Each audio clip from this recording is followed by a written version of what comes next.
বিএনপিকে ভালোবাসার কারণ হচ্ছে তারেক রহমান যে পরিমাণ নির্যাতিত হয়েছে, তা যদি 100 ভাগের 1 ভাগ নির্যাতিত যদি আমরা হইতাম, তাহলে আমরা এই দেশে বলতাম যে এই দেশের মানুষও যেমন যাবো এমন যাক, আমি আমার নিজের জান নিয়ে বাঁচাই। ওনাকে আপনাকে ওনার মতো ব্যক্তিকে লটকিয়ে পা উপর দিয়ে কল্যাণের দিয়ে দিয়ে যে মাইটটা দিছে, যে পরিমাণ নির্যাতিত করছে, এর বিন্দু মাত্র পরিমাণ যদি আমরা পাইতাম, তাহলে আমরা মানে বলতাম যে যেমনি যাবো যাক, আমি আমার জান নিয়ে বাঁচাই, আমি তো এমনি ভালো আছি, তাহলে আমি অন্যকে নিয়ে মাথা ব্যথার কারণটা কি?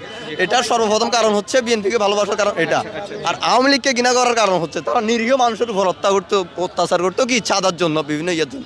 আমার মতো ছেলে, আমার বয়স হয়েছে কত, খুবই কম, 22-23 একদম কম হয়েছে না। তো আমি দেশের কি বুঝি, আমি দেশের কি বুঝি বা কি রাজনীতির কি বুঝি? আমার তো কোনো গরিবের বলা চাকরি করে দিন মজুরি করে ভাত খাই, চাকরি করলে ভাত আছে, না চাকরি করলে ভাত নাই, কথা এতটুকু। কিন্তু আমাকে আওয়ামী লীগে এমন পরিমাণ নির্যাতিত করছে, আমার বাড়ি নোয়াখালী, থাকে ফেনীতে, এখানে চাকরি করে ভাত খাই, ওরা চাঁদার কারণে আমাকে বারবার আমাকে মানে নির্যাতিত, ওরা আমাকে